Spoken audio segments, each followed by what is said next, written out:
လွန်ခဲ့တဲ့တည်ချင်းနဲ့ကဘာတသိန်းဆိုကြစို့နော်အနောမတ္တိမြတ်စွာဘုရားပွင့်ထွန်းတော်မူခဲ့ပါတယ်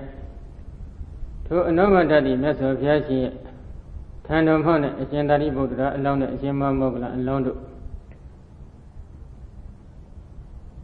ဧကသဝကဘောဓိဉာဏ်ကိုသုရုစပြီးပန်းထွာကြတယ်တနည်းအားဖြင့်ထိုဘုရားရှင်ရဲ့ထံတော်မောက်မှာနိယတဗျာတိပန်းဆင်မြန်းကြတယ်အရှင်သာရိပုတ္တရာအလောင်းကလက်ရရဧကသဝကဆုကိုတောင်းတယ်အရှင်မောဂလအလောင်းကလက်ဝဲရဧကသဝကဆုကိုတောင်းတယ်သို့တော့ဒီဧကသဝကဆုကအနောမတ္တိဘုရားရှင်သာသနာတော်မှာစတောင်းတဲ့ဆုမျိုးတော့ဟုတ်ပုံမပေါ်ဘူးနော်နိယတဗျာတိရတဲ့အချင်းကိုယ်သာစတင်ပြီးဖော်ပြနေတာဖြစ်ပါတယ်ဒီတော့ပုဂ္ဂိုလ်နှစ်ဦးကြည့်လိုက်မယ်ဆိုလို့ရှိရင်အနောမတ္တိမြတ်စွာဘုရားသာသနာတော်ကနေပြီးတော့ဥဒ္ဒနဂေါရမမြတ်စွာဘုရားသာသနာတော်တွင်အထိဖြတ်ကျော်လာခဲ့တဲ့ခရီးစဉ်တွေကိုလှမ်းမြော်ပြီးကြည့်လိုက်တော့တသိန်းချင်းနဲ့ကဘာတသိန်းတသိန်းချင်းနဲ့ကဘာတသိန်းဖြတ်ကျော်လာခဲ့တဲ့ခရီးစဉ်ချင်းတူတယ်ဒါပေမဲ့လို့ဥတည်ချက်ချင်းကွာတယ်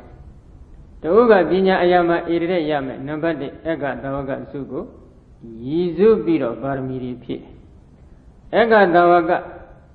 နံပါတ်1လက်ရရဧကသဝကစုကိုလည်းတောင်းတဲ့အတွက်ပတ္ထနာလည်းရှိထိုပတ္ထနာနဲ့လျောညီစွာဧကသဝကဘောဓိဉာဏ်ရရှိရေးအတွက်ပါရမီ7ပါးတရားအပေါင်းကိုလည်းဖြည့်ကျင့်တယ်အဘိနိဟာရလည်းရှိပတ္ထနာနဲ့အဘိနိဟာရ2မျိုးရှိအရှင်မောဂလအလုံးကြည့်လိုက်တော့တကောရာနဲ့ဣတိရရတဲ့နံပါတ်1လက်ဝဲရဧကသဝကယာတုကိုဆုတောင်းထားတယ်ပတ္ထနာရှိနေတယ်နော်ထိုပတ္ထနာနဲ့လျောညီစွာပါရမီ7ပါးကိုဖြည့်အဘိနိဟာရလည်းရှိဒီလိုပတ္ထနာနဲ့အဘိနိဟာရ2ခုပုဒ်တွဲပြီး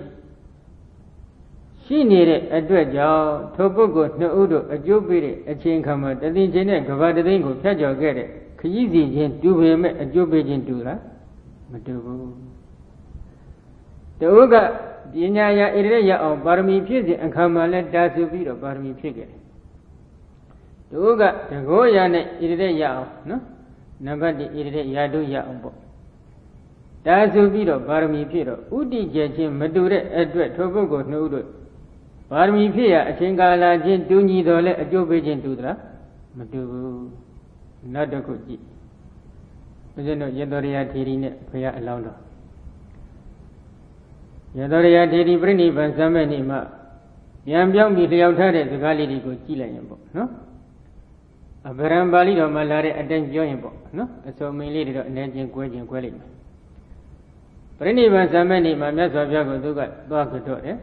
ကြော့ပြီးတဲ့အချိန်ခါမှာသူဘာတွေလျှောက်ထားလဲလျှောက်ထားတဲ့စကားတွေကတော့တော်တော်များတယ်အဲ့ဒီထက်ကဒီနေရာမှာပြောခြင်းတဲ့အချက်ကလေးကတော့အရှင်ဘုရားရဲ့မြောက်သားတော်အလုတ်ကဆူတောင်းခဲ့ရတဲ့ဘုရားပေါင်းဒီဂရေ2သိန်းကျော်တယ်ဆိုပြီးသူဒီလိုပေါ်ပြထားတဲ့စကားတစ်ခုရှိတယ်နော်ဂရေ2သိန်းကျော်ဘုရားရှင်တွေဆိုတော့ဥစဉ်တို့၄သိန်းချင်းနဲ့ကဘာတသိန်းအတွင်ပွင့်ထွန်းပေါ်ပေါက်တော်မူတဲ့ဘုရားတွေဟာဘုဒ္ဓဝေမှာတည့်ရကြတာ24စုဆိုကြစို့နော်နှစ်ကျိတ်ရှိစုလို့ပြောနေတာကတော့ဒီပင်္ဂရာဘုရားရှင်ပွင့်တော်မူရာထိုကဘာမှာဒီပင်္ဂရာမြတ်စွာဘုရားရဲ့အရင်ကြိုတင်ပြီးပွင့်သွားတဲ့တဏင်္ဂရာမြတ်စွာဘုရားတရဏင်္ဂရာမြတ်စွာဘုရားမေတင်္ဂရာမြတ်စွာဘုရားဆိုတဲ့ဘုရား3စုရဲ့ဂေါရမမြတ်စွာဘုရားရဲ့ဒီ4စုပေါင်းလိုက်မှနှစ်ကျိတ်နဲ့ရှေ့စုရှိလေးသိန်းချင်းတဲ့ကဘာတသိန်းအတွင်းမှာပွင့်ထွန်းပေါ်ပေါက်တယ်မူတော့ပွင့်ထွန်းပေါ်ပေါက်သွားတော်မူတဲ့ဘုရားအစုပေါင်းနှစ်ကျိတ်ရှိစုနော်ဒါကဘုဒ္ဓဝေမှာတည့်ရလာတာသို့တော့လေဒီတော်ဘုရားကတော့သူ့ရဲ့ပါရမီဒီပနီမှာဒီချက်နဲ့ပတ်သက်ပြီးသူကတော့ဆန်းစစ်ပြထားပါတယ်အခြားကျမ်းဂန်လေးတွေဇာတတ္တိကြီးတို့သောတတ္တိကြီးတို့အစရှိတဲ့ကျမ်းတွေကိုပြီးတော့နော်အဲ့ဒီကျမ်းတွေရဲ့အစိုးအမိန့်ရကတော့ဦးဇင်းတို့ဘုရားအလောင်းတော်နှင့်ဆုံစည်းမိတဲ့ဘုရားအစုပေါင်းနေတာလည်း24စုဖြစ်ပါတယ်တဲ့ဘုရားအလောင်းတော်နှင့်မဆုံစည်းမိလို့လွဲချော်သွားတဲ့ဘုရားအစုပေါင်းဒီလက်သိချင်းတဲ့ကဘာတသိန်းအတွင်းမှာ9000ကျော်ခန့်ရှိမယ်လို့ခန့်မှန်းရတယ်ဆိုပြီးဒီလိုဖော်ပြထားတယ်မှန်တယ်ပဲထားလိုက်နော်လေးသိချင်းတဲ့ကဘာတသိန်းအတွင်းမှာပွင့်ထွန်းတော်မူတဲ့ဘုရားအစုပေါင်းက9000ကျော်ရသောရယထေရီမ ဘုရားရှင်ရဲ့မြောက်သားတော်အလုတ်ကဆူတောင်းခရတဲ့ဘုရားအဆူပေါင်းကဂရေ2 သိန်းကျော်နေပြီ4 သိန်းချေရဲ့ကဘာတသိန်းဟိုဘက်မှာဘယ်လောက်များမလဲဆိုတာခံမှန်းကြည့်ပြီးတော့နော်အဲ့ဒါလို့ခရီးရှိကိုဖြတ်ကျော်လာခဲ့တာတူကသဗ္ဗညုတ္တဉာဏ်ရရဲ့အတွက်ပါရမီဆုတောင်းတယ်ပတ္ထနာရှိထိုသဗ္ဗညုတ္တဉာဏ်အတွက်ဥတည်ပြီးတော့ပဲပါရမီ7ပါးအပြတ်30ကိုဖြည့်ကျင်တယ်အဘိနိဟာရလည်းရှိနေတယ်တူကြတော့မြောက်သားတော်ဖြစ်ဖို့ရအတွက်ပဲဆုတောင်းတယ်ပတ္ထနာရှိထိုမြောက်သားတော်ဘုရားရရှိရဲ့အတွက်ပါရမီ7ပါးအပြတ်30ထိုက်တယ်လို့သူလည်းဖြည့်ကျင်တယ်အဘိနိဟာရလည်းရှိ4 သိန်းချင်းနဲ့ကဘာတသိန်းမက4 သိန်းချင်းနဲ့ကဘာတသိန်းကိုကျော်လွန်ပြီးတော့နှစ်ဦးသားတို့ဖြတ်ကျော်ခဲ့ကြတယ်ပဋ္ဌနာချင်းမတူဘူးအဘိနိဟာရချင်းလည်းလုံးလုံးတူညီတယ်လို့တော့မပြောနိုင်ဘူးပေါ့နော်ဥဒိချက်တွေပွားခြားတဲ့အတွက်အကျိုးပေးတွေလည်းတူညီသလားမတူညီဘူးတူကသဗ္ဗညုတ္တဉာဏ်ရတယ်တူကပါရမီဖြစ်ပဲမြောက်သားတော်သာဖြစ်ရတယ်ဖြတ်ကျော်ခဲ့တဲ့ခီးစဉ်ချင်းကြည့်လိုက်မယ်ဆိုရင်တော့အတူတူလိုလိုပဲဖြတ်ကျော်ခဲ့ကြတာပဲဒါကြောင့်ဥဒိချက်ကွာရင်လည်းအကျိုးပေးတူညီနိုင်မလားမတူညီဘူးပါရမီချင်းကွာနေမယ်ဆိုရင်လည်းအကျိုးပေးချင်းတူညီနိုင်မှာမလားမတူညီနိုင်ဘူးဒီချက်ကလေးကိုတော့သဘောပေါက်ဖို့လိုအပ်ပါတယ်နော်ကဲအဲ့တော့အခုဒီနေရာမှာလဲဓမ္မဒိဋ္ဌာထေရီမကနော်ဘဒုမௌဒရာမြတ်စွာဘုရားရဲ့သာနာတော်တွင်တော့ကသူကကြုံမဘွားနဲ့နော်ဘဒုမௌဒရာမြတ်စွာဘုရားရှင်ဤတပိသသာဝကဖြစ်တဲ့အရှင်သုဇာတမထေထံမှာနော်ကောင်းမှုကုသိုလ်ပြုပြီးတော့ယောတိတုံးဝစွာဖြစ်နော်သူကအလှူဒါနတစ်ခုပြုပြီးတော့ယောတိတုံးဝစွာဖြစ်သူဘာဆုတောင်းလဲဒုမေဟိဒိဋ္ဌဓမ္မတာဘာဂီအတ္တံအရှင်ဘုရားတို့သိတော်မူအပ်မြင်တော်မူအပ်ရတော်မူအပ်ရောက်တော်မူအပ်တဲ့တရားရဲ့အဖို့ဘာကရှိတဲ့ပုဂ္ဂိုလ်ဖြစ်ရပါလို့ဤဒီဆုတောင်းထားကောင်းမှုကုသိုလ်တစ်ခုပြုပြီးတော့ဒီတရားရရှိရေးအတွက်တာစုပြီးဆုတောင်းထားတဲ့ပဋ္ဌနာလည်းရှိထိုပဋ္ဌနာနဲ့လျော်ညီစွာဖြစ်ကျင်ထားတဲ့ဒါနအစရှိတဲ့အဘိနိဟာရပါရမီမျိုးစိတ်လည်းရှိနော်ပြီးတော့ဒီလိုဆုတောင်းနေတဲ့ပုဂ္ဂိုလ်တူကပေါ့အနှစ်3 သိန်းတိုင်ဘုရားရှင်သာသနာတော်နဲ့ကြုံတွေ့နေရတဲ့ပုဂ္ဂိုလ်တူဘုရားရှင်ရဲ့သာသနာတော်တွင်မှာမြည်သည့်တရားတစ်ခုမျှနှလုံးသွင်းမှုမရှိပါဘူးလို့ပြောနိုင်မှာမလားမပြောနိုင်ပါဘူးနော်ဒီတော့ဒီဒါနစတဲ့ဒါနကျင့်စဉ်သီလကျင့်စဉ်သမထကျင့်စဉ်တွေကနိဗ္ဗာန်ကိုရည်ရွယ်တောင်းတပြီးသန္တရာဝဆင်းရဲဒုက္ခမှကျွတ်ဖို့လွတ်ဖို့ရန်ရည်ရွယ်တောင်းတပြီးပြည့်စုံပြောထောင်ခဲ့တယ်ဆိုရင်တော့သူကစရဏမျိုးစေ့ကောင်းဖြစ်တယ်ထိုစရဏမျိုးစေ့ကောင်းကလက်ချီနဲ့တူတယ်မိမိတို့လိုလားတောင်းတနေတဲ့မေဖို့နိဗ္ဗာန်ရနိုင်ရောက်နိုင်တဲ့ဘုရားဆရာရှိတဲ့အရိယာတော်ကောင်းတို့နဲ့တွေ့နိုင်ကြုံနိုင်တဲ့နေရာကိုရောက်အောင်မိကောင်းဘာကောင်းဆရာကောင်းသမားကောင်းမိကောင်းဆွေကောင်းတွေနဲ့တွေ့အောင်သူကပို့ဆောင်ပေးမယ်ဒါကြောင့်လက်ချီနဲ့တူတယ်ဒါပေမဲ့လို့ခဏကထိုဘုရားရှင်ရဲ့သာသနာတော်မှာမေဖို့နိဗ္ဗာန်ရရေးအတွက်ပြုစုပြောထောင်နေတဲ့ဝိဇ္ဇာမျိုးစေ့ကောင်းလေးတွေလည်းရှိတယ်ဆိုတော့ရှိပါလိမ့်မယ်အဲဒီဝိဇ္ဇာမျိုးစေ့ကောင်းတွေကတော့အ ਨੇ ဆုံးပမာဏအဖြစ်ဓာတ်ကြီးလေးပါရှုပွားမှုတဲ့ပုဂ္ဂိုလ်ဖြစ်ရမယ်ဒီတဲ့တဆင့်တဲ့ရုပ်တည်နန်းနေသိသိမှုတဲ့ပုဂ္ဂိုလ်ဖြစ်ရမယ်ဒီတဲ့တဆင့်တဲ့အကြောင်းတရားအကျိုးတရားကိုသိသိမှုတဲ့ကြောင်းကျိုးဆက်ပိဿသမုပ္ပါကိုရှုပွားမှုတဲ့ပုဂ္ဂိုလ်ဖြစ်ရမယ်ဒီတဲ့တဆင့်တက်လိုက်တော့အကြောင်းတရားနေတကွာသောထိုယုံနာတို့ရဲ့အနိစ္စဒုက္ခအနတ္တအချင်းရာကိုဟုတ်တိုင်းမှန်စွာသိတဲ့ဝိပဿနာဉာဏ်နည်းနဲ့ပြည့်စုံအဲဒီဝိပဿနာဉာဏ်အဆင့်အထိရောက်ဖို့တဲ့ယောဂီကတော့အကောင်းဆုံးပါရမီမျိုးစေ့ရှိတဲ့ပုဂ္ဂိုလ်လို့ခေါ်ရတယ်ပြည့်စရာပရိက္ခဉာဏ်လောက်ကြောင်းကျိုးဆက်ပိဿသမုပ္ပါသိတဲ့အဆင့်အထိရောက်ခဲ့မယ်ဆိုရင်တော့ဒါဒုတိယအကောင်းဆုံးပေါ့အဲဒီတဲ့တစ်ဆင့်နေနဲ့လို့ယုတ်တိဉာဏ်ဒီလောက်ကိုသိတဲ့ကြပရမတ်တို့ဉာဏ်မြင်ဆိုင်အောင်ရှုပတ်သုံးသပ်ခဲ့ဘူးတယ်ဆိုရင်တော့ဒါနံပါတ်3တတိယအကောင်းစားဝိဇ္ဇာမျိုးစေ့ဖြစ်ပါတယ်အဲ့ဒီအောက်ရုပ်လျော်နေတာကတော့ဓာလေးပါးပဲရှိတယ်နော်ဓာလေးပါးလောက်တော့အနည်းဆုံးရှုပတ်ဘူးတဲ့မျိုးစေ့ကောင်းတော့ရှိရမယ်ဒီတော့အနှစ်3 သိန်းလောက်ဘုရားရှင်သာသနာတော်နဲ့ကြုံတွေ့နေတဲ့ဒီအမျိုးကောင်းသမီးတူနော်အနည်းဆုံးတော့မိမိလိုလားတောင်းတနေတဲ့နိဗ္ဗာန်ကိုရောက်ကြောင်းဖြစ်တဲ့ဒီဝိဇ္ဇာမျိုးစေ့ကောင်းလေးတွေကိုတော့သူတတ်နိုင်တော့ထူထောင်ကောင်းထူထောင်လိမ့်မယ်လို့ခမှန်းရနော်ဒါကြောင့်သာဒယပဋ္ဌနာပိနိဟာရတံပတ္တိယနာတိစီရံကိလမိဋ္ဌဂတိပါဟိနေဝအရတံပတ္တဝါစိန်တေတိဟော Thatho Dhamma Dena Di Daya Patana Bhi Nihara Dambadiya Tho Patana Khode Sudanjin Abhi Nihara Khore Paramidia Abandoni Bizon Unijin Jao Nadi Siram Alone Majami Mi Achingala Adwema Bene Adi Sira Alone Jamin Zwana Kilometer Mabimambe Kati Bahini Watnaya Doya Adwena Bele Arada Arada Bodo Badwa Yoshi Saint Dedi Jansile They be Jajayi Amatu, they be Mabimamu, Mafilole. Patana called it Sudanhunele, Bizonere, Avini Hara called it Baramidia Aboninele, Bizonide. Tito Gaide, Barami seeded, Duragone, Barami Meside, Dragon, no, Chanda Dajin, Dunivabla, Dunibu. Barami seeded, Dragongaro, Chanyan Dada Fin, Didia Ato, Luline, Yagar. Di Guroriga Drogi at a Lulina Yad Hopon, Mobon, Drogi, the Depon, Majabo. Chippy. Hodamla. Goma Candy and the Dumia Lores Rago, they be Mayoni or Pibamla. Mapibu, Udimajibo. The Madin and Hirima, they are Atolator, Bania Jal. Naya Dumia Bajal, a handful yap. Good guide, the Atolator, Bania.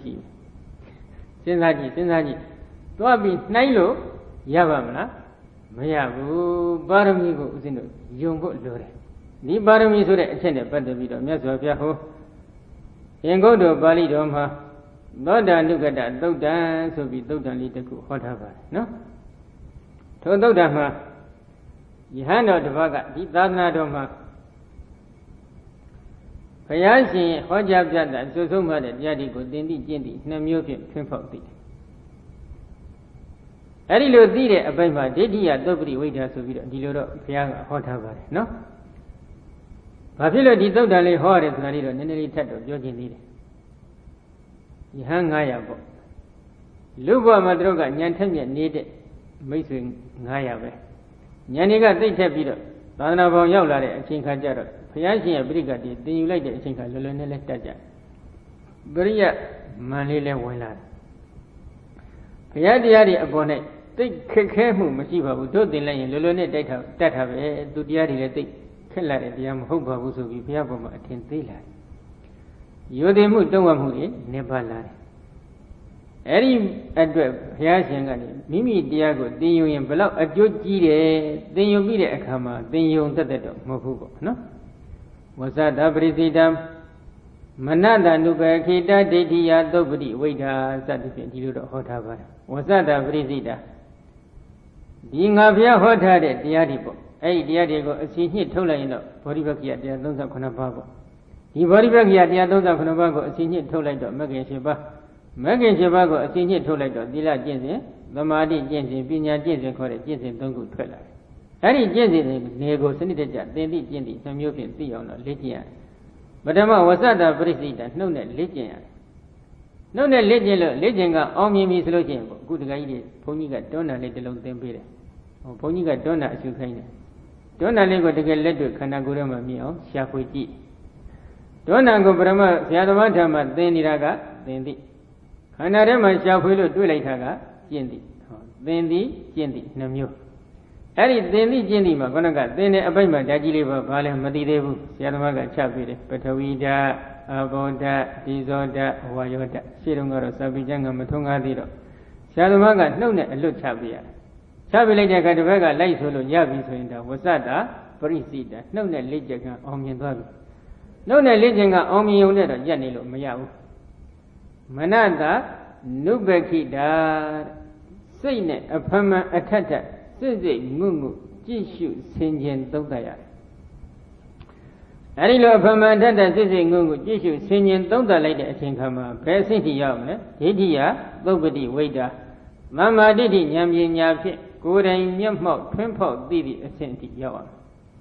Mamma did it, Yamjin Yapi, good and Yammo, Twimpo, Didi, Bello Dida, Letrana, Bandelo, Tegragale Punta, no? Atadosa, Garana, Dosa, Binyaya, Doto, Bidi, Waiter, oh, do a delusion had. Anta. Diego another for Abjele Yamjin Yapi, Goring Yamot, Twimpo, Diam. Garana, a John Dia Abjele, Yamjin Yapi, Goring Yamot, Twimpo, Diam,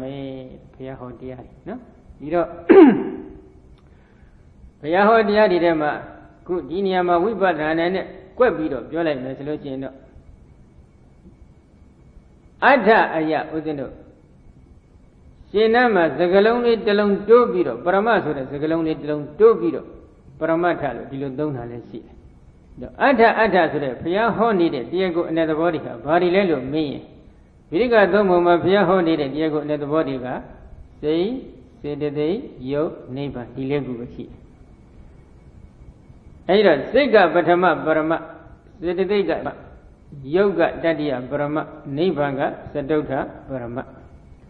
သတုဋ္ဌပရမတ်ဖြစ်တဲ့ဒီနိဗ္ဗာန်ကိုလိုလားတောင့်တနေတဲ့သူတော်ကောင်းဖြစ်ခဲ့ရင်ဘာလုပ်ရမလဲပထမပရမတ်လို့ခေါ်တဲ့စိတ်ဒုတိယပရမတ်လို့ခေါ်တဲ့စေတသိက်တတိယပရမတ်လို့ခေါ်တဲ့ယုတ်တရားအဲ့ဒီစိတ်စေတသိက်ယုတ်တရားဒီကိုစနစ်တကျသိအောင်လေ့ကျင့်စိတ်နဲ့စေတသိက်ကနံတရားယုတ်ကယုတ်တရားယုတ်နာနှစ်ပါးယုတ်ကအရူပခန္ဓာစေတသိက်တွေကဝေဒနာသင်ညာသင်္ခါရသုံးပုံပုံတော့နာမ်ခန္ဓာ၃ပါးအသိစိတ်ဝိညာဉ်ကဝိညာဉ်နဲ့ခန္ဓာဒီတော့ပေါင်းလိုက်တော့ရူပခန္ဓာဝေဒနာခန္ဓာသင်ညာခန္ဓာသင်္ခါရခန္ဓာဝိညာဉ်နဲ့ခန္ဓာခန္ဓာ၅ပါးပဲနော်အဲ့ဒီခန္ဓာ၅ပါးသည်ဒုက္ခသစ္စာတရားထိုဒုက္ခသစ္စာတရားကိုပထမဟုတ်တိုင်းမှန်စွာသိအောင်လေ့ကျင့်ဒါနံပါတ်1အဆင့်အဲ့ဒီဒုက္ခသစ္စာကိုသိအောင်လေ့ကျင့်တဲ့အပိုင်းကိုတော့အထာတော်ပညာယသုပတိဝိဒ္ဓတရားကိုနဲ့အသဘောအဖြစ်ငါဖျားဟောနေတဲ့တရားခြင်းကိုဉာဏ်ပညာဖြင့်ကိုယ်တိုင်မျက်မှောက်ထွန်းဖောက်သိအောင်လေ့ကျင့်တယ်လို့ဒီလိုဆိုလို့နော်ထွန်းဖောက်သိတယ်ကဲနောက်တစ်ခုဒီလောက်နဲ့ပြီးလားဆိုတော့မပြီးသေးဘူးကာရဏဒေါသအကြောင်းတရားအဖြစ်လဲဟုတ်တိုင်းမှန်စွာဉာဏ်ပညာမျက်စိဖြင့်ကိုယ်တိုင်မျက်မှောက်ထွန်းဖောက်သိရမယ်ဘာတွေလဲအကြောင်းတရားတွေအကြောင်းတရားဆိုတာကသမုဒိယသစ္စာတရားခုနကစိတ်စိတ်ယုတ်တရားတွေကဒုက္ခသစ္စာတရားဒုက္ခသစ္စာရဲ့အကြောင်းရင်းဖြစ်နေတဲ့သမုဒိယသစ္စာတရားဘာကိုသမုဒိယသစ္စာခေါ်လဲတူတူပြောရင်ပေါ့နော်ဟောသမ္မောဟဝိနောဒတိအထက်ကရာသာမျက်နှာ68 69မှာဖွင့်ဆိုထားတယ်ရူပရူပံပင်စက်ခန္ဓာယုတ်နဲ့နာနှစ်ပါးကခန္ဓာ၅ပါးတံဟောတိဒုက္ခသစ္စာအဲ့ဒီခန္ဓာ၅ပါးသည်ဒုက္ခသစ္စာတရားတတ္တသမုဋ္ဌာပိကပုရိမာတဏ္ဍသမုဒိယသစ္စာတတ္တထိုဒုက္ခသစ္စာတရားကိုသမုဋ္ဌာပိကဖြစ်ပေါ်စေတတ်သောပုရိမာတဏ္ဍရှေ့ဘဝကပြုစုပြောထောင်ခဲ့တဲ့တဏှာတရားတွေကသမုဒိယသစ္စာသမုဒိယသစ္စာတရားပေတည်းဟောဒီဘဝမှာပြုစုပြောထောင်နေတဲ့တဏှာလားရှေ့ဘဝကပြုစုပြောထောင်ခဲ့တဲ့တဏှာလားရှေ့ဘဝကရှေ့ဘဝကပြုစုပြောထောင်ခဲ့တဲ့တဏှာဒီသမုဒိယသစ္စာဒါကဗရဏာနည်းပဲခဏခဏပြောနေတဲ့အတိုင်းမြတ်စွာဘုရားဒီသစ္စာဝိပင်းဒေသနာတော်မှာနော်တဏှာကိုသမုဒိယသစ္စာလို့လည်းဟောတယ်ဒါကပထမနည်းကိလေတဏှာနဲ့တကွကိလေသာ7ပါးလုံးကိုလည်းသမုဒိယသစ္စာလို့ဟောတယ်ဒါဒုတိယနည်းတတိယနည်းကျတော့အကုသိုလ်တရားအလုံးကိုသမုဒိယသစ္စာလို့ဟောတယ်သတုဋ္ဌနည်းကျတော့အကုသိုလ်တရားအလုံးနဲ့သံသဝလို့ခေါ်တဲ့အာသောတရား၄ပါးတို့ရဲ့အာယုံယူရာဖြစ်တဲ့တနည်းအားဖြင့်သန္တရာဝဆင်းရဲဒုက္ခကိုဖြစ်စေနိုင်တဲ့စွမ်းအားရှိတဲ့ဝိတ္တနိတိတဖြစ်နေတဲ့အာလောဘအာဒေါသအာမောဟခေါ်တဲ့ကုသလမူလတရား၃ပါးကိုလည်းသမုဒိယသစ္စာလို့ခေါ်လိုက်နံပါတ်5ကျတော့ဘုရားရှင်ကကုသကံအကုသကံမှန်သမျှအကုန်လုံးကိုသမုဒိယသစ္စာလို့ခေါ်တယ်အဲဒီတော့နောက်ဆုံးဖြစ်တဲ့ဒီ9နည်းထဲမှာနောက်ဆုံးနည်းကတော့နိဗ္ဗိဒနည်းခေါ်ပါတယ်သမုဒိယသစ္စာကိုအကျွင့်အကြံမရှိကုံစင်အောင်ဟောတော်မူတဲ့နည်းပဲနံပါတ်1 2 3 4တွေကတော့သမုဒိယသစ္စာကိုအကျွင့်အကြံနဲ့တကွဟောတဲ့သာဝတိတနည်းလို့ခေါ်တယ်တနည်းအားဖြင့်ပဓာနာနည်းပဲပဓာနာဥစည်းခေါင်းဆောင်တွေကိုရွေးထုတ်ပြီးသမုဒိယသစ္စာလို့ဟောလိုက်တယ်တဏှာတိတဏှာတစ်ခုတည်းဖြစ်နေတဲ့စွမ်းအားမရှိဘူးအပေါင်းပါရှင်ဘက်စိတ်စိတ်ပါရတဏှာအစိုးတအစိတ္တရှိမှကံတွေကအကျိုးပေးနိုင်တဲ့အတွက်တဏှာကိုဥတည်ပြီးတော့ဘုရားရှင်ကသမုဒိယသစ္စာလို့ဟောတယ်တဏှာအစိုးတအစိတ္တခန်းချောက်သွားတဲ့ယန္တာတို့တဏ္ဍာမှာရှိနေတဲ့ကံတွေအကျိုးပေးခွင့်မရတဲ့အတွက်သူတို့ဟာကရိယာအမိရကြတယ်နော်ဒါကြောင့်တဏှာအစိုးတအစိတ္တတည်းဘဝတစ်ခုကိုဖြစ်စေတဲ့နေရာမှာစွမ်းအားတစ်ခုအရေးအကြီးဆုံးစွမ်းအားတစ်ခုမဖြစ်ဘူးလားဖြစ်တယ်မပါရင်မပြီးတဲ့စွမ်းအားတစ်ခုဒါကြောင့်သူ့ကို သမုဒိယသစ္စာဆိုပြီးတော့ဘုရားကဒီလိုဟောထားနော်အဲ့ဒီသမုဒိယသစ္စာအမိရနေတဲ့တရားတွေနဲ့တကွဒီဒုက္ခသစ္စာအမိရတဲ့တရားတွေကိုသင်သိကျင့်သိနှမျိုးဖြင့်မာမာတိတိဉာဏ်ပညာဖြင့်ကိုယ်တိုင်မျက်မှောက်ထွန်းဖောက်သိတော့ထိုယဟန်ကဒီလောက်နဲ့ရပ်နေမလားမရပ်တော့ဘူးနော်သိပြီဆိုရင်အကြောင်းတရားနေတဲ့ကောဒီဒုက္ခသစ္စာအမိရတဲ့ယုတ်တရားနံတရားတို့ရဲ့အနိစ္စအချက်ဒုက္ခအချက်အနတ္တအချက်ဒီကိုဉာဏ်နဲ့မြင်အောင်ကြည့်ပြီးတော့နော်ဖြစ်ပြင်းပြနေတဲ့သဘောဒီကိုဉာဏ်နဲ့မြင်အောင်ကြည့်ပြီးအနိစ္စလို့ရှုတယ်ဖြစ်ချင်းပြင်းချင်းဖြင့်အနိစ္စခံရတဲ့သဘောတွေကိုဉာဏ်နဲ့မြင်အောင်ကြည့်ပြီးဒုက္ခလို့ရှုတယ်မပြည့်စည်ပဲအကျိတ်ကအခိုင်အမာနှင့်သာရအဖြစ်တည်နေတဲ့အတ္တမရှိတဲ့သဘောဒီကိုဉာဏ်နဲ့မြင်အောင်ကြည့်ပြီးအနတ္တလို့ရှုတယ်အဲဒီလိုအနိစ္စလို့ဒုက္ခလို့အနတ္တလို့ရှုနေတဲ့ဉာဏ်တွေကိုတော့ဝိပဿနာဉာဏ်လို့ခေါ်ပါတယ်ထိုဝိပဿနာဉာဏ်နဲ့ပြည့်စုံနေတဲ့ယဟန်တော်တစ်ပါးမௌဒတတိလို့ခေါ်ဆိုအပ်တဲ့တတိလက်လွတ်ပြီးတော့ပုထုဇဉ်ဘဝနဲ့သိခဲ့မယ်ဆိုရင်ပေါ့ပုထုဇဉ်ကတော့တတိရှိသည်ဖြစ်စေမရှိသည်ဖြစ်စေသိတဲ့အခါမှာပုထုဇဉ်ဖြစ်နေသိရင်တော့တတိလက်လွတ်သိတယ်လို့ဒီလိုဘုရားဟောတယ်နော်အဲဒီလိုတတိလက်လွတ်ပြီးတော့သိသွားပြီဆိုကြစို့နော်ပုထုဇဉ်အဖြစ်နဲ့ဘဝကိုအဆုံးသတ်သွားပြီအဆုံးသတ်သွားလို့ရှိရင်ဘာဖြစ်မလဲထိုယဟန်တော်ကနတ်ပြည်နတ်လောကကိုရောက်သွားပြီဆိုကြစို့နတ်ပြည်နတ်လောကရောက်သွားပြီဆိုလို့ရှိရင်ထိုနတ်သားရဲ့တန်တန်၌ဓမ္မဗဒပလဝန္တိတရားတွေရှုပွားသုံးသပ်ခဲ့တဲ့တရားတွေကအစီအီအုပ်စုအလိုက်ပေါ်လာတယ်အဲဒီလိုတရားတွေကသူ့ရဲ့တန်တန်မှာပေါ်တယ်ဆိုတာကဘာကြောင့်လဲဒီဘက်ပေါ်မှာသူကဒီအကြောင်းတရားနေနဲ့ကဒီယုတ်နံတွေကိုလက္ခဏာရေးသုံးတန်တည်ပြီးတော့ဝိပဿနာရှုပြီးတဲ့နဲ့ဟိုဘက်ဘဝကူတော့ဟိုဘက်ဘဝနဲ့ဒီဘက်ဘဝဒီစိတ်တခဏတခုမှအလဲကောင်းမှချမ်းနေတာမရှိဘူးဒီဘက်ကစွတိပြီးတဲ့နဲ့ဟိုဘက်ကပရိသန္တိအဲ့ဒီပရိသန္တိကလည်းအမိဝမ်းတွင်မှာကိုယ်လာဆယ်လလွယ်ပြီးနေရတဲ့ပရိသန္တိမျိုးမဟုတ်ဘူးဘဝကနေဖြစ်တဲ့ဥပပပရိသန္တိဖြစ်တော့ဟိုဘက်နဲ့ဒီဘက်ဘဝသာချားတဲ့စိတ်တခဏလေးကတခုပဲတစ်ဆက်တည်းဖြစ်ဟိုဘက်စိတ်တခဏစွတိစိတ်တခဏပြီးတဲ့နဲ့ဒီဘက်ကပရိသန္တိစိတ်တခဏဖြစ်နေတယ်အဲ့ဒီလောက်လင်းလင်းမြန်မြန်ကြီးဒီဘက်ကဝိပဿနာဉာဏ်ကြီးကရှုနေတော့အရှင်ကဟိုဘက်ကပ်ပြီးတော့ပါသွားတယ်ကပ်ပါပုံလေးကိုနည်းနည်းပိုသဘောပေါက်အောင်ပြောရင်ပေါ့ဒီဘက်မှာများအကယ်၍ပေါ့အကယ်၍သာပြောတာပါနော်ကျင်းတယ်လို့မဆိုလိုဘူးအကယ်၍ဒီဝိပဿနာဇောတွေကမရဏတဏဇောဖြစ်ခဲ့တယ်တနည်းအားဖြင့်တော့ဒီသင်္ခါရတရားဒုက္ခသစ္စာတရားသမုဒိယသစ္စာတရားတွေကိုသင်္ခါရတရားလို့ခေါ်တယ်ထိုသင်္ခါရတရားတွေရဲ့အနိစ္စဒုက္ခအနတ္တအချက်ကိုဉာဏ်နဲ့မြင်အောင်ကြည့်ပြီးအနိစ္စဒုက္ခအနတ္တလို့ရှုနေတယ်ရှုနေရင်လည်းမရဏတဏဇောစိုက်သွားပြီဆိုကြတယ်စိုက်ရင်ဒီမရဏတဏဇောကလည်းဒီသင်္ခါရတရားတွေရဲ့အနိစ္စဒုက္ခအနတ္တအချင်းရာကိုပဲလှမ်းအာရုံယူနေတယ်အနိစ္စအချင်းရာလည်းဖြစ်ခြင်းဖြစ်မယ်ဒုက္ခအချင်းရာလည်းဖြစ်ခြင်းဖြစ်မယ်အနတ္တအချင်းရာလည်းဖြစ်ခြင်းဖြစ်မယ်ပေါ့တစ်ခုခုပေါ့နော်အဲ့ဒီသင်္ခါရတရားတွေရဲ့အနိစ္စဒုက္ခအနတ္တအချင်းရာကိုအာရုံယူနေတဲ့အတွက်ဟိုဘက်ကဘဝပရိသန္တိကဒီဘက်ကမရဏတဏဇောယူထားတဲ့အနိစ္စအချင်းရာသို့မဟုတ်သင်္ခါရတရားတို့ရဲ့အနိစ္စအချင်းရာသို့မဟုတ်ဒုက္ခအချင်းရာသို့မဟုတ်အနတ္တအချင်းရာကိုပဲဆက်ပြီးအမွေခံတယ်ပရိသန္တိကလည်းဒီသင်္ခါရတရားရဲ့အနိစ္စဒုက္ခအနတ္တအချင်းရာကိုအာယုံယူနေတဲ့အတွက်ပရိသန္တိနောင်မှာဆက်လက်ပြီးဖြစ်ပေါ်ရမယ်ဘဝတစ်လျှောက်မှာဘဝရဲ့အကြောင်းအဖြစ်နဲ့ယက်တည်ပေးမယ်ဘဝင်စိတ်ကလည်းဒီသင်္ခါရတရားရဲ့အနိစ္စဒုက္ခအနတ္တအချင်းရာကိုပဲလှမ်းသိနေတော့သူ့မှာမျိုးစေ့ဓာတ်ကသိပြီးကောင်းမသွားဘူးလားကောင်းနေပြီမျိုးစေ့ဓာတ်ကသိမှန်နေတယ်မှန်နေတဲ့အတွက်အဲ့ဒီနတ္တဘာဖြစ်လဲတရားတွေကသူ့ရဲ့အသိဉာဏ်နဲ့မှအမတန်ပေါ်လွင်ထင်ရှားပြီးလာတော့တယ်ဘလို့မှဟောနေပွဲမလို့ဘူးမျိုးစိကောင်းမှုမျိုးစိကောင်းမှုနော်တရားတွေပေါ်လွင်ထင်ရှားလာတော့ဒီပုဂ္ဂိုလ်ကဘာဖြစ်လဲဒီတရားတွေကိုပြန်လီပြီးတော့သူကဆင်ញင်သုံးသပ်ပြီးတော့ထပ်ပြီးတော့ဝိပဿနာဘာဝနာကမ္မထံစီးပြန်ပြီးတော့ရှုပွားသုံးသပ်တယ်ရှုပွားသုံးသပ်လိုက်တော့ဘာဖြစ်လဲဒန္တောဘိကဝေတတုဘတောအထာခောသောတတ္တောခိပံယေဝဝိသေသဂာမိဟောတိဘိကဝေစေတယံတို့တတုပ္ပါတော်တရားတော်ကိုအစဉ်လျောက်၍ရှုပွားသုံးသပ်နေတဲ့တတိယဖြစ်ပေါ်ခြင်းသည်တန်တော်နှုံနေလသေး၏အထာကောစင်စစ်မှမူသောတတ်တော်ထိုနာတသည်ခိဗ္ဗံယေဝလျင်မြန်စွာသလျင်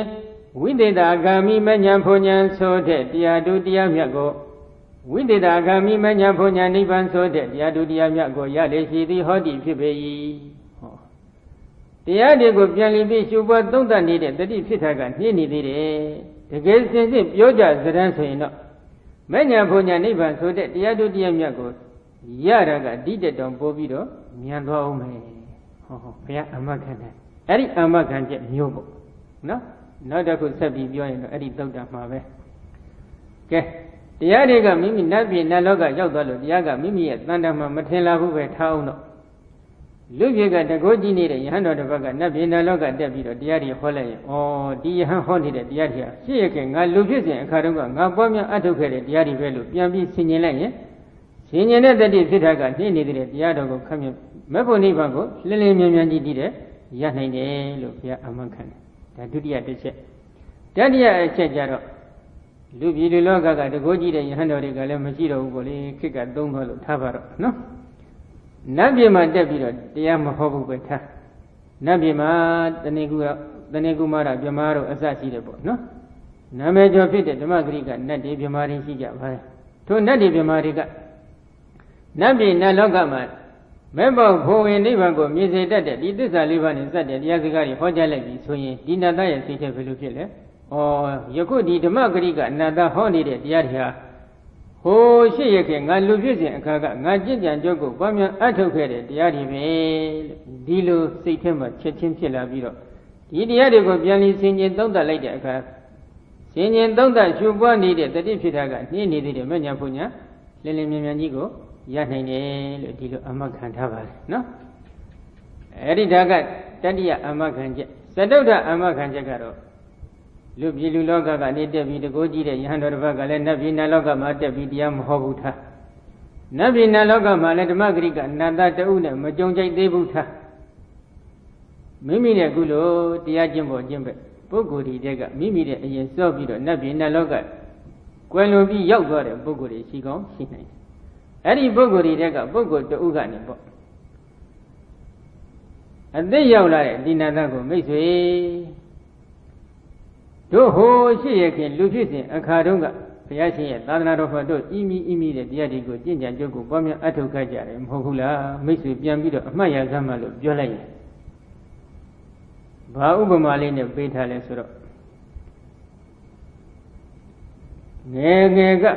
မြေဖုံကစားပဲဖြစ်တဲ့မိတ်ဆွေနှစ်ဦးပေါ့ကြီးပြင်းလာတဲ့အခါမှာတပတ်ပြန်ဆုံးတော့မိတ်ဆွေတို့ကလေးဘွားတို့ကဘယ်နေရာမှာဘယ်လိုကစားခဲ့တာလေးတွေမိတ်ဆွေမင်းမှတ်မိသေးလားလို့ပြန်မေးလိုက်ရင်မှတ်မိပါတယ်မှတ်မိပါတယ်မှတ်မိပါတယ်ဆိုပြီးချက်ချင်းပြောတယ်လို့ပဲနော်ဒီတိုင်းပဲနတ်သားကနေလက်ကလေးတို့ပြီးတော့လူပြည်လူလောကတို့ယဟန်ဘွားနဲ့ဤမိတဲ့တရားတွေအထုတ်ခဲ့တာပြန်ပြီးအမှတ်ရစမ်းမှလို့ပြောရင်တရားတော်ကိုပြန်ပြီးဆင်ញင်လိုက်တဲ့တတိဖြစ်နေတာကနေသေးတယ်မဲ့ညာဖွညာနိဗ္ဗာန်ဆိုတဲ့တရားသူတရားမြတ်ကိုလင်းလင်းမြင်မြင်ကြီးရနိုင်တယ်လို့ဘုရားအမှတ်ခံတယ်ဒီတော့ဒကာကြီးတွေဒီအမှတ်ခံချက်တွေသိမကောင်းလားသိကောင်းတယ်သိကောင်းခုလည်းဒီတိုင်းပဲဒီသုတ်တမှာအဲ့ဒီတရားနဲ့အညီပဲသူက3ရက်ကလေးအထုတာနဲ့အရတ္တဖို့ရတယ်ဆိုတော့ကိုသွားပြီးအထင်သေးနေလို့မဖြစ်ဘူးအတိတ်ကသူကဒီယုတ်ဒီနန္ဒီကြိတ်ချေခဲ့ဘူးတဲ့ဉာဏ်တွေကသိပြီးတော့များနေပြီ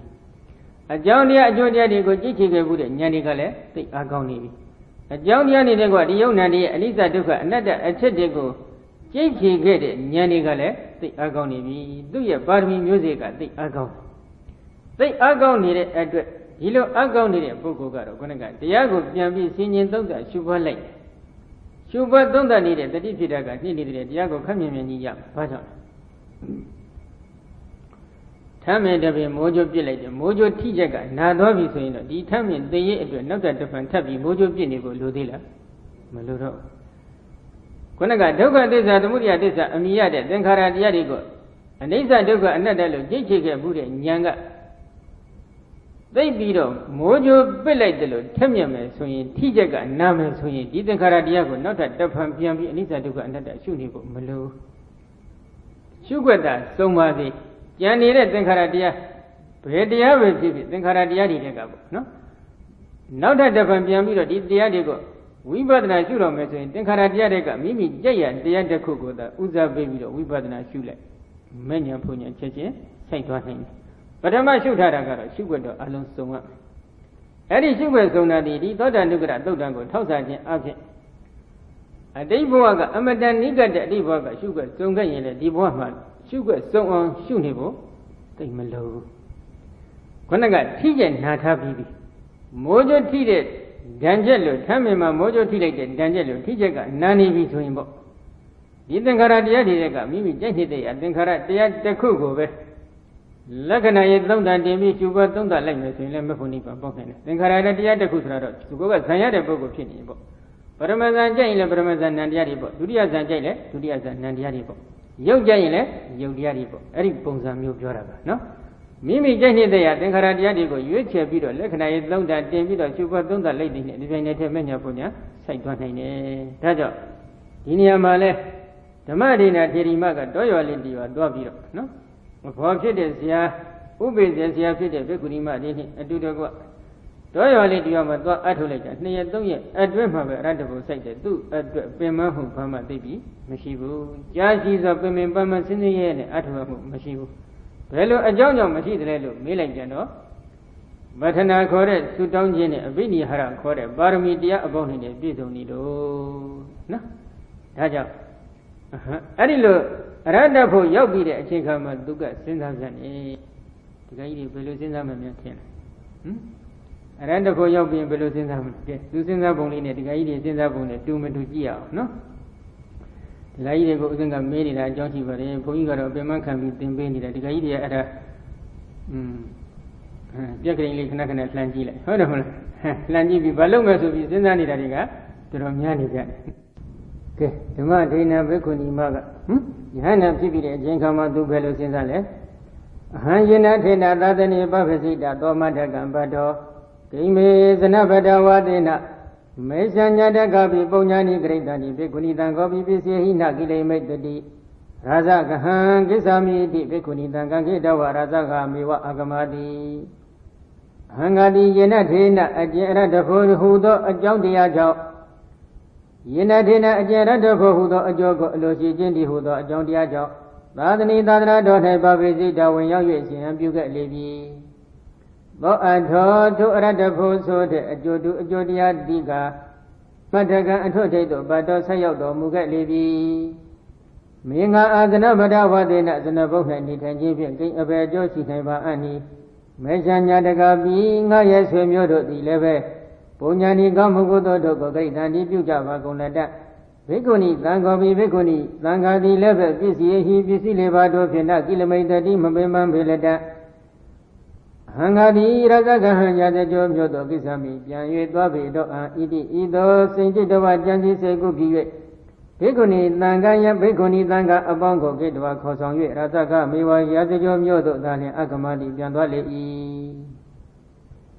Mimi Lola down there at Jodica, a Totito Yogavi, no? A Totito Yolo, Kisa, Bibi, Pite, and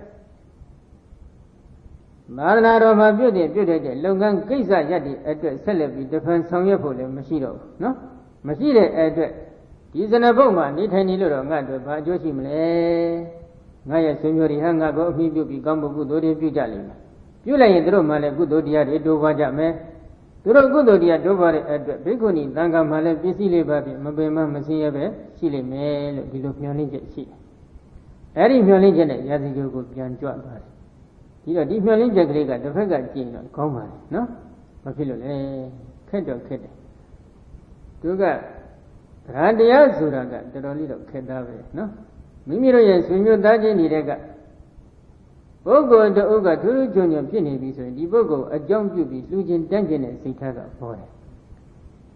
Nenele Oma, a mule and Chile Messier and Bogo de Upiam Sojava. The Bogo Duga, Damandana Bayola, and the Bogo, Lugin Dungeon and Siga. They must change Abu. Babilo, Josa, Magayan, Ludigo Gayan, jump over. Two Gamma. Duga Humadi. Durabani, Lugin Dungeon and Gamogo Duga, Yusu Butonga. Oh, Lugin Dungeon and Bogo, Pola. Lugin Dungeon and Bombo Yogo Yao, attendant or Duganiga, Bopini. What the Bogo Jara, Durabas Lugin Dungeon and Saint Chion, Ganigo Duga, Amatoke, the Gaidi Alon Jabu, and Lomat. Well, Sinadi would read it, no? Loda got data. Tipo. Duraba Lugin Dungeon, Gamu, I took it, Pogo, Mahogo. Duraba Malugin Dungeon, Gamu, I took it. Carva Piazza, Yana, Matito Vago, John Tagaya, Ema Sunza Jamu, Kisan, but the video, won't do it. Yana Matito, John Gaga, have you like the song, let Lama to get to like. Duraba. Yana Bogoroya, Lalabaya, Andre Goduga, Filuke, Buri. Digangani, a Jobini, that Jinganjaro. ဆုံးဝအောင်တော့ယဟန္တာဖြစ်တဲ့ဘဝအတိစားရလားမစားရဘူးသူကဆုံးဝအောင်မစားရတဲ့သူတို့ဘာဆုံးယဟန္တာပုဂ္ဂိုလ်ရဲ့ဆုံးယဟန္တာပုဂ္ဂိုလ်ရဲ့လက်လက်ပါအန္တရာယ်ပြုခဲ့တဲ့အတွက်သူရမဲ့လက်လက်ပါတွေကိုအန္တရာယ်တွေကအမျိုးမျိုးပေါ်လာတော့တယ်သူတို့ဘာရဲ့အန္တရာယ်ကိုပြုခဲ့နော်ဒါကြောင့်လက်လက်ပါမပေါ်မြတ်တဲ့ကံတွေကိုအထုတ်ထားတဲ့ပုဂ္ဂိုလ်အခုလှူတင်တတ်ခြင်းတဲ့ပုဂ္ဂိုလ်လည်းသိမရှိဘူးဒါကြောင့်ဘုသူ့ကိုအပြစ်တင်ရမှာမိမိကိုယ်ကိုမိမိအပြစ်တင်တာမှန်တယ်နော်လက်ကပါဒီတကားတွေကသူတို့ကမျက်နှာလိုက်တာမျက်နှာရှိရဟင်းပတ်ပါတာတို့လိုဆင်းရဲတဲ့ပုဂ္ဂိုလ်ကြတော့အရေးတောင်မဆိုင်ဘူးဟိုပုဂ္ဂိုလ်ကြတော့အမလီသူတို့ကဘာလိညာလိပြောတာဒါနှလုံးသွင်းမှားလားမှန်လားမှန်နေပြီကိုကခုနကသူတို့ဘာကြီးညိုလေးစားတိုက်တဲ့ကံတွေကိုပြုစုပြုထောင်ခဲ့ရင်ကြီးညိုကြမှာပေါ့ခုနကသူတို့ဘာမကြီးညိုတိုက်တဲ့ကံမျိုးကိုကတစ်ဖက်ကပြုစုပြုထောင်ခဲ့မယ်ဆိုရင်သူတို့ဘာကလည်းကြီးညိုတိုက်ပြီးနဲ့မကြီးညိုဖြစ်တယ်လောကမှာယဟန္တာဆိုတာအသာဆုံးအမြတ်ဆုံးပုဂ္ဂိုလ်ပဲအသာဆုံးအမြတ်ဆုံးပုဂ္ဂိုလ်ဖြစ်ဖြစ်နဲ့ဒီခုနကလောတကဒိဋ္ဌလိုပုဂ္ဂိုလ်ကြတော့သူတို့ဘာကသိပြီးတော့ခက်ခါရရနဲ့ကြီးညိုကြလားသိမကြီးညိုကြဘူးဘာဖြစ်လို့လဲသူတို့ဘာမကြီးညိုနိုင်တဲ့ကံမျိုးကိုသူကအထုတ်ထားတယ်ကျောင်းတကာကယဟန္တာမထေဖြစ်လို့ကြီးညိုတယ်မကြီးညိုအောင်သူကတက်တဲ့ဂျာရကဝင်ပြီးတော့ကံကြီးအထုတ်ထားတယ်နော်စဉ်းစားကြည့်တာဒါကြောင့်ဥစ္စနုဒီမှာလဲသူကသူတော်ဘာတွေကိုကြီးညိုတိုက်တဲ့ဆွေမျိုးတို့ကြီးညိုတိုက်တဲ့လှူခြင်းတန်းခြင်းနဲ့ကံလေးတွေကိုအထုတ်ထားခဲ့တဲ့အတွက်သူ့ကံကိုသူကလည်းယုံကြည်တယ်ယုံကြည်တော့သူ့ကိုအကြောင်းပြုပြီးဆွေမျိုးသားချင်းတွေကလှူကြမယ်တန်းကြမယ်လူကြတန်းကြမယ်တရားတွေနာကြမယ်တရားတွေအထုတ်ကြမယ်ဆိုရင်ဆွေမျိုးသားချင်းတွေအပေါ်မှာလဲကောင်းမှုကုသိုလ်တရားတွေတိုးပွားလာမယ်ဒီခုနီသံဃာအတွက်လည်းပစ္စည်းလေးပါဖြင့်မဝေမပန်းရှိလိမ့်မယ်ခုတော့တောရွာလေးသူနဲ့အဖော်လိုက်လာတဲ့ဘိက္ခုနီမတွေဆင်းရဲကြဒီလိုဆင်းရဲတာမျိုးလည်းမဖြစ်စေခြင်းမို့သူကိစ္စကလည်းပြီးသွားပြီနော်အဲ့ဒီရွယ်ချက်ဖြင့်ရာဇချုပ်ပြန်လာတဲ့အချိန်ခါကျတော့ဝိဒါခတရားကာကြီးကလည်းဓမ္မဒိဋ္ဌထေရီမပြန်လာပြီဆိုတဲ့သတင်းကြားတယ်ကြားလိုက်တဲ့အချိန်ခါကျတော့ဘယ်လိုလဲပါဝိစိတ်ဒဝနာစီရာသေဝသနာဘတံခတကန္တဝပိနာစီရာသေဝပစ္ဆာကတာကိဉ္နုခောဘုိတတိကန္တဝဇာနိသာမိတိဒုတိယကမဏိနာဘိက္ခုနီဥပတယံအကမတိသူကစဉ်းစားတယ်ပါမစိတ်တဝါဘိက္ခုနီမှာရှင်ဟံပြုပြီး၍နတ်စီရသေးဝမကြမီအချိန်ကာလအတွင်းမှာပဲလေဇနဗန္ဒဇနဗုဒ္ဓကတာကြွသွားခဲ့လေ၏ဘိက္ခုနီမှာပြုပြီးမကြဘူးချက်ချင်းမဲ့သူဇနဗုဒ္ဓကြွသွားခန္ဓဝါပြီးဇနဗုဒ္ဓကြွသွားပြီး၍လေနာစီရသေးဝမကြမီအချိန်တွင်းမှာသာလျှင်ပိစ္ဆာကတာတဖန်ပြန်၍လာပြန်၏ကြွသွားပြီးလို့မကြဘူးချက်ချင်းတဖန်ပြန်လာတယ်ဒါကြောင့်ကုက္ကလဒီကကြီးတွေကြောင်းရောက်လာတရားနှစ်အထုတ်ပြီးချက်ချင်းပြန်သွားတာသိအပြစ်တင်မှုကောင်းလားဒီလိုဆိုရင်တော့ဒီကကြီးတွေသဘောကျလိမ့်မယ်ထင်တယ်နော်ကဲမကြမီပဲချက်ချင်းပြန်လာပြန်ပြီကိန္နုခောဘုိတတိအဘယ်ဖြစ်လိအဘယ်ကိန္နုခောဘုိတတိအဘယ်အကြောင်းအရာဖြစ်ပေါ်၍နေလိမ့်မည်နီခန္ဓဝါသော၍ဇာနိတမိတိအောင်ပြုလုပ်ပေတော့ဣတိဤသို့ဒုတိယကမဏေနဒုတိယအကျင့်သွားခြင်းဖြင့်ဘိက္ခုနီဥပတယဘိက္ခုနီမှာကြောင်းထိုက်သောအကမတိသွားရောက်ခြင်းဖြစ်ပေ၏ခုနကသုတ်တဏိဒံမှာနော်ဝိသခာကျောင်းတရားကကျောင်းဝိသခာတရားကကြီးကဘေကုဏီမှာကျောင်းထိုင်သူဆက်ရောက်လာတယ်ဆိုတဲ့အကြောင်းဒီလိုဆက်ရောက်လာခြင်းဒုတိယအကျင့်ဖြစ်တယ်ပထမအကျင့်ကဓမ္မဒိဋ္ဌဘေကုဏီမှာပြုစဉ်ကလိုက်ပို့တဲ့အကျင့်ခုအကျင့်ကတော့ဒုတိယအကျင့်ပဲဟုတ်တယ်မလားအဲ့ဒါကြောင့်ဒီနေရာမှာဦးဇင်းတို့သုတ်တံပါဠိပြန်ဆက်လိုက်တော့နော်ဧကံတမယံဘဂဝါရဇခေဟေဝိဟရတိဝေလုဝေနေကလန္တကာနှိဝပေဧကံတမယံအခါတစ်ပတ်နှင့်ဘဂဝါဘုံတော်6ဆုံးတကုကုံနှင့်ပြည့်စုံတော်မူသောမြတ်စွာဘုရားသည်ရာဇခေဟေရာဇကျော်မြို့၌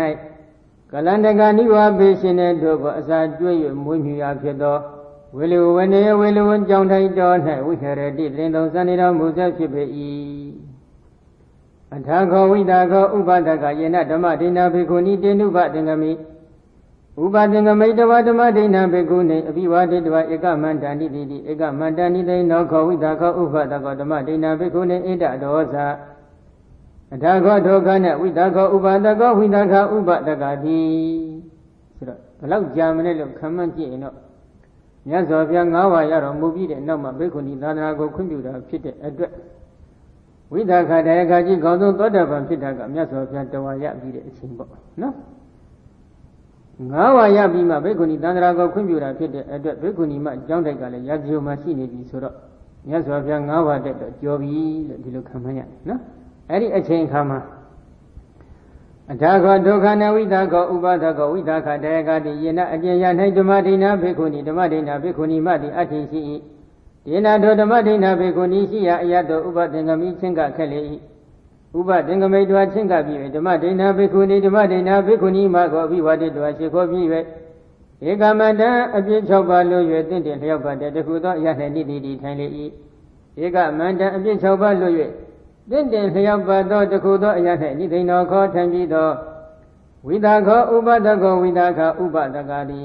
ဓမ္မဒိဏဘိက္ခုနီဓမ္မဒိဏဘိက္ခုနီမကိုဧတံဝဇနဣဇကကိုဩဇလျောက်ထားလိုက်လေ၏ဒီစကားလေးကိုသူလျှောက်ထားတယ်ပညာရှိသူတော်ကောင်းတို့မှာနော်တူးနဲ့တူစကားပြောတဲ့အခါမှာယဉ်ကျေးမှုဆိုတာရှိရပါတယ်ဘာလဲအိမ်လုံးလို့ပြန်လာလားချက်ချင်းလားဒီပုံစံမျိုးနဲ့တွားမေးလို့တော်မလားမတော်ဘူးသူတော်ကောင်းဆိုတာစောင့်ထင်းပြရတယ်ဟုတ်တယ်မလားဒီမှာသူ့ရဲ့ရည်ရွယ်ချက်ကဘာဖြစ်လို့ဒီလိုစကားသူကမေးတယ်သက္ကာယောဒီအယေဝသတိကတမောနုခောအယေသက္ကာယောဟုတ်တော်ဘဂဝတာအယေရှင်မသက္ကာယောတိသက္ကာယဟုရဲ့ဘုဇတိဟောဇတိခေါ်ဆို၍နေပါ၏အယေရှင်မ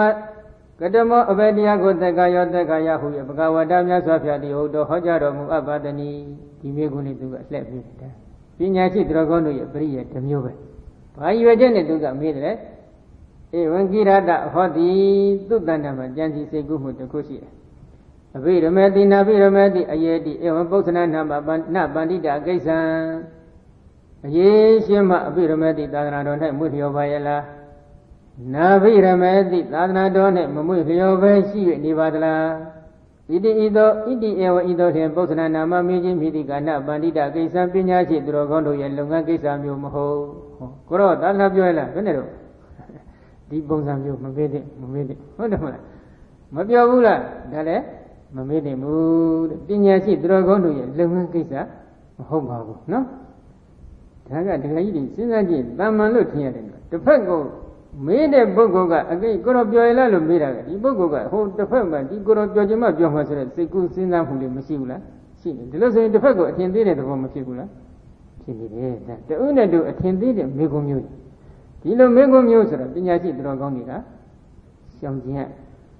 ငါကမေးတတ်တာပဲဆိုပြီးမေးကျင်တာတွေကြောက်မေးလို့ဖြစ်မလားမဖြစ်ဘူးဒါယဉ်ကျေးမှုပဲဦးဇင်းတို့ဒါအားနာတယ်ဒီစကလုံးကြီးမြမယဉ်ကျေးမှုတစ်ခုဖြစ်တယ်ဆိုပြီးတော့အတိမပြုကြတယ်ဟုတ်တယ်တော့ဟုတ်ပုံရတယ်နော်တခြား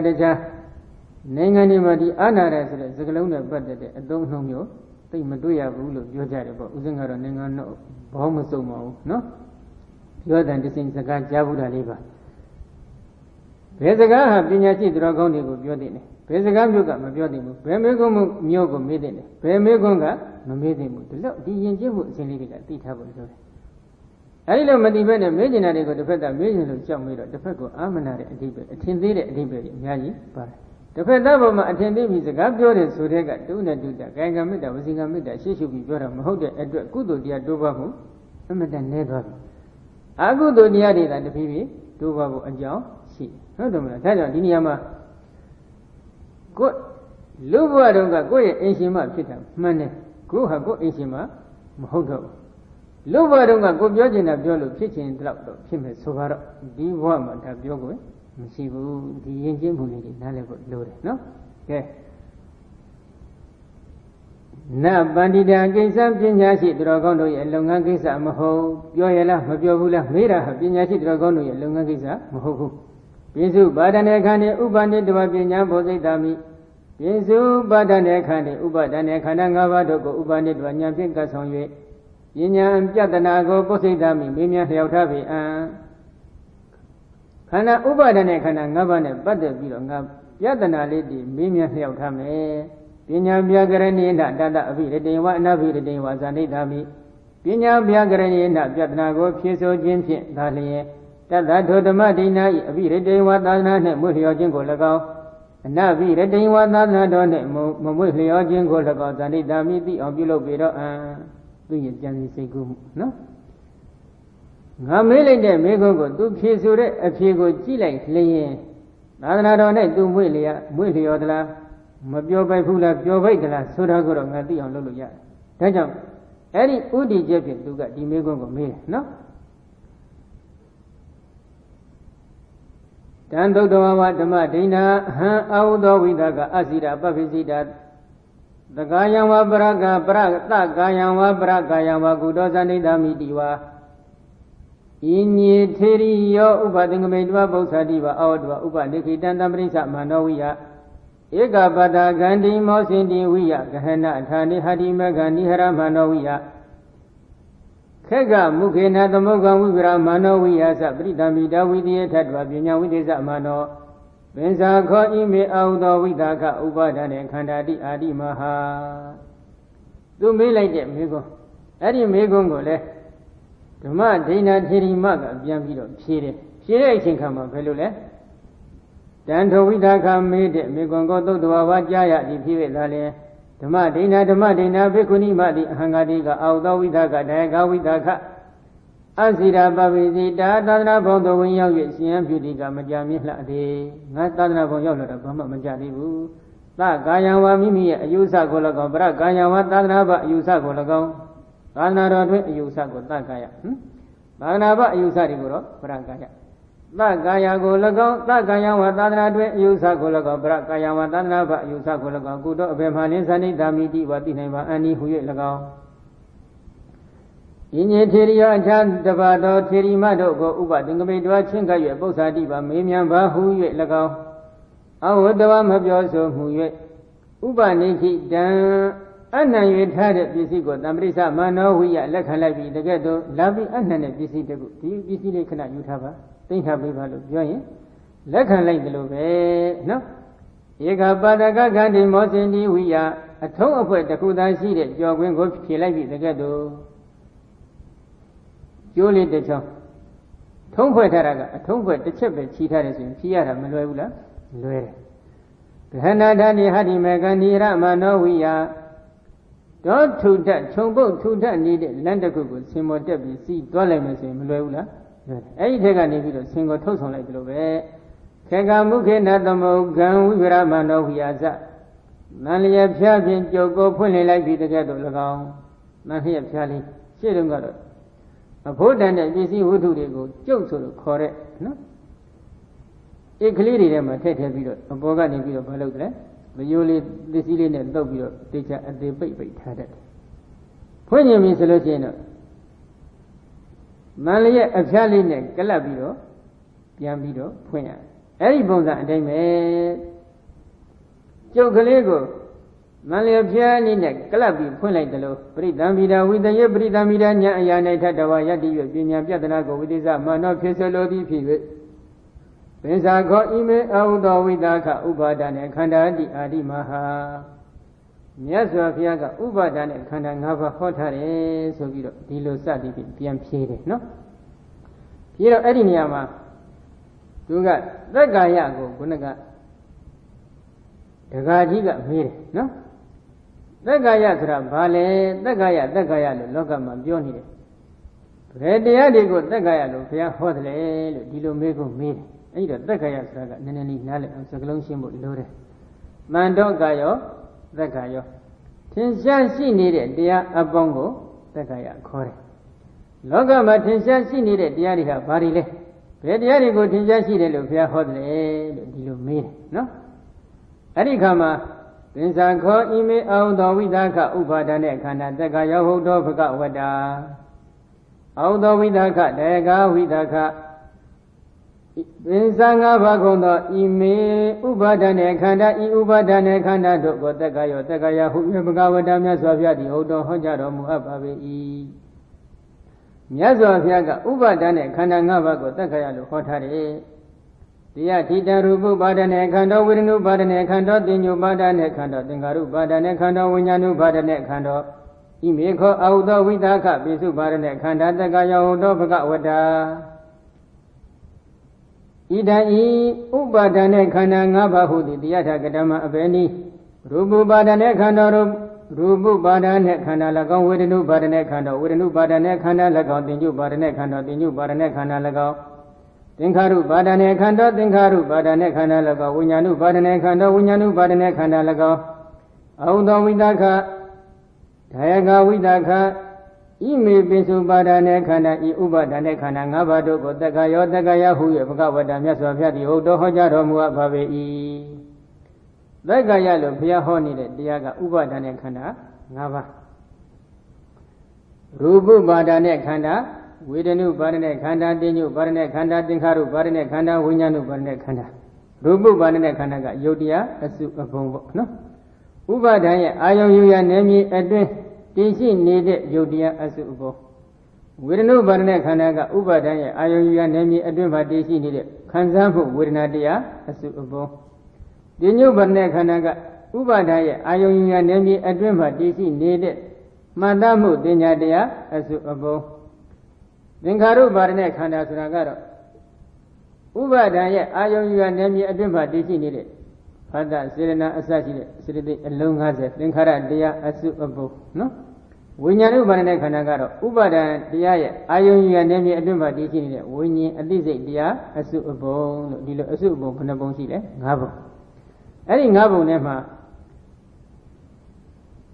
အသိစိတ်ကလည်းစိတ်အမျိုးအစားတွေများလို့ခန္ဓာလို့ခေါ်ရင်ထားပါတော့မှန်တယ်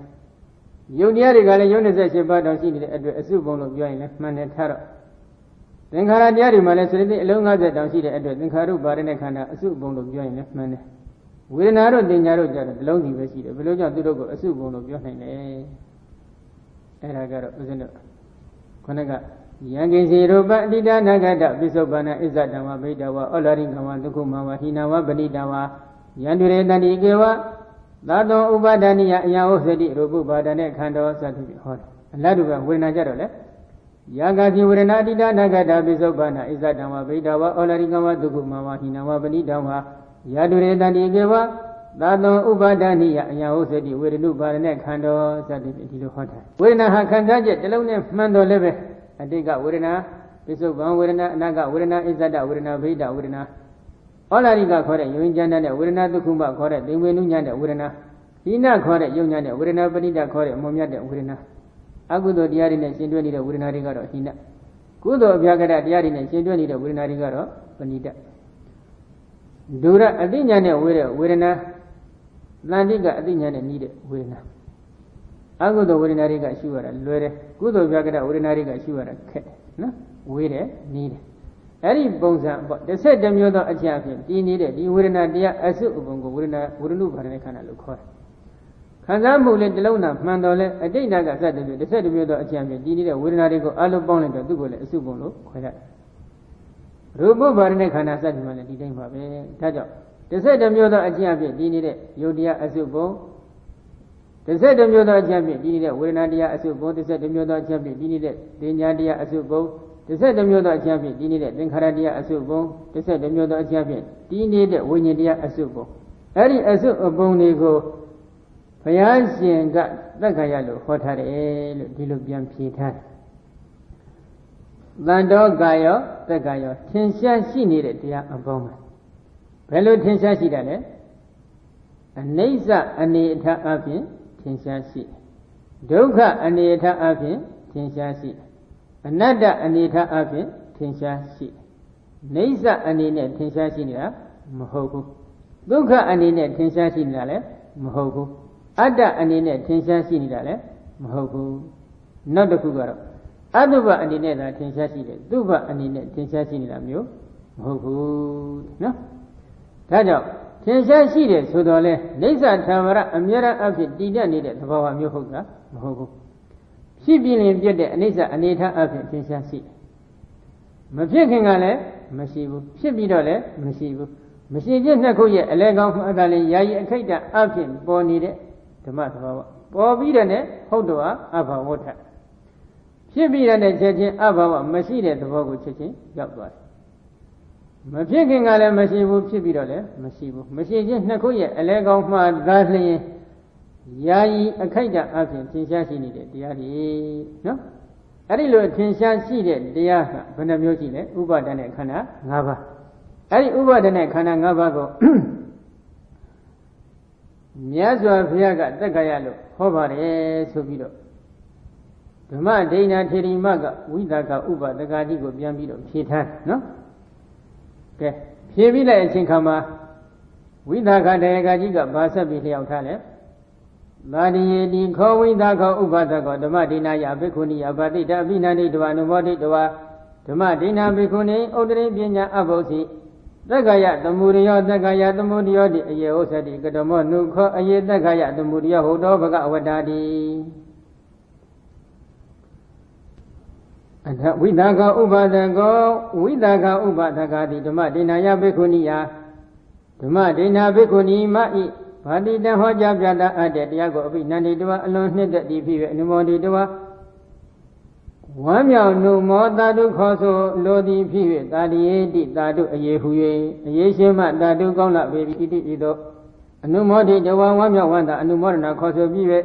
ဓမ္မဒိဏဘိက္ခုနိဓမ္မဒိဏဘိက္ခုနိမှကိုဥဒ္ဒရိပညာအထက်ဖြစ်တဲ့ပြဿနာကိုအဘုစီမင်းများလျှောက်ထားပြန်လေပြီ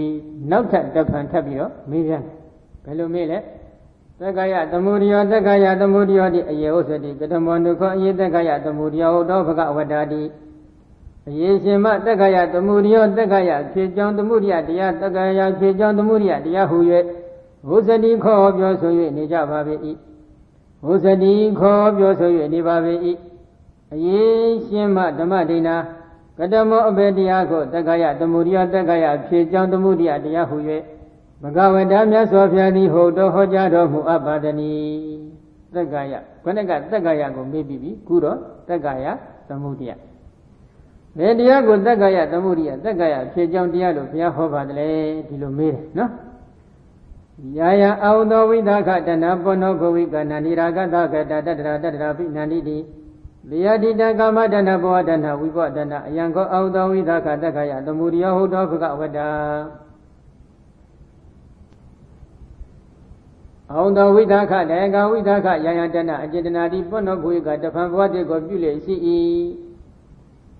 ဖြစ်စေလေရှိဒီချုပ်ဒီလိုလဲဘာသာပြန်တယ်အတူတူပါပဲနော်ပောနောဘဝိကတဖန်ဘဝတေကိုပြုလေရှိ၏နန္ဒီရာဂသကတပြင်းစွာတနေတဲ့ချင်းနန္ဒီရာဂနှင့်အတူတကွဖြစ်၏မမှန်တက်မဲ့ထားတော့ဘောဘူးတော်တော်လေးပြင်းပြင်းထန်ထန်တက်မဲ့နေတဲ့သဘော